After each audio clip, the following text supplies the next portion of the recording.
I'm sorry I can't see you all, but I am grateful for this opportunity to share with you because I have a little different experience that I wanted to share. Most of you know that Sherry and I joined Annalisa in your congregation about a year ago. And in that year, we've seen a great number of things that are very impressive in our congregation here. Our stewardship is not just a financial one, but it's one of our time and our talents. And the talents in this parish are phenomenal.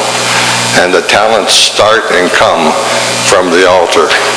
They come through our priest, and they come through all of the altar assistants, through the choir, the music ministry, through Erica on the organ, and Debbie with the choir. The talents are phenomenal. Well, my background, I was brought up in the Episcopal preschool founded by John Wesley several hundred years ago. It seems to me like a tremendous number of Episcopalians came through that same pathway. I met Sherry in my mid-20s. We were married. She's a cradle Episcopalian. And so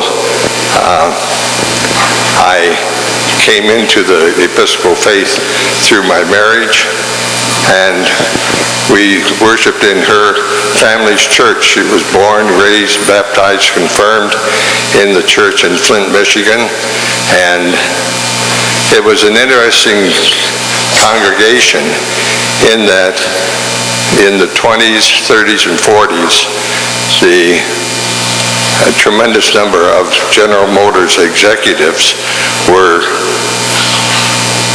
members of the church. And from her father, I have gotten the word that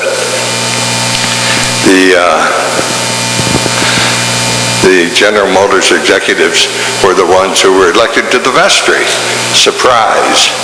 So when this time of year came around, the senior warden would sit down and he'd say, "Mike, we've got a need for $60,000 to refurbish the roof on the sanctuary.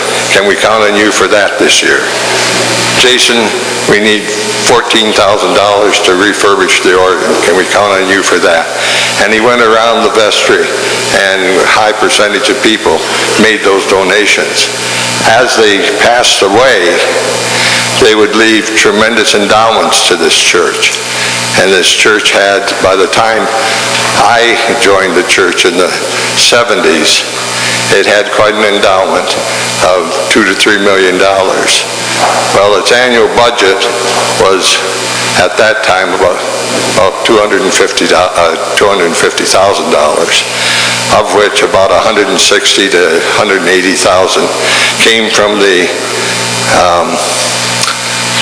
dividends of the endowments.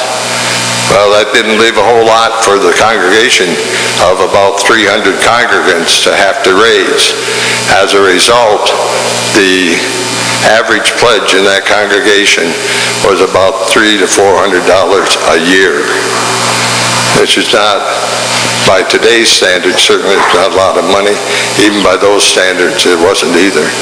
And when we wrestled with this, and eventually I got elected to the vestry, and as we wrestled with why the congregation was giving so little, what came out was, why does the church need our money? It's got all that endowment fund. They don't need our money to pay the lights and the rent and the mortgages and the insurance and whatnot. Well, the reality is, folks, that the church didn't need it for that. The church asked for you to come to be part of the life of the church that Jesus calls us to as a church family. And we see that in the ministries in this church. with as I said, the people at the altar, the ones who take communion to the shut-ins after services, meals for Miriams. Sherry gets after me because I talk about the food ministry here, but there is a tremendous food ministry in this parish, and there are people who are using the talents that they have to provide services of communion outside the physical plant of the church. The garden, I'm just blown away by the amount of food that is given to the community ministries from the garden that we generate here. And so the thing that I wanted to sort of share was the fact that this church had this tremendous endowment, and people looked at the endowment in, I think, the wrong way, because our commitment that we make today to the life of this parish is not just in money, but it's also in our time and talents. And we've got a lot of talent, and it's being used, I think, very, very well. We even need the young kids who are up there as acolytes, a tremendous ministry. And we thank you for what you do.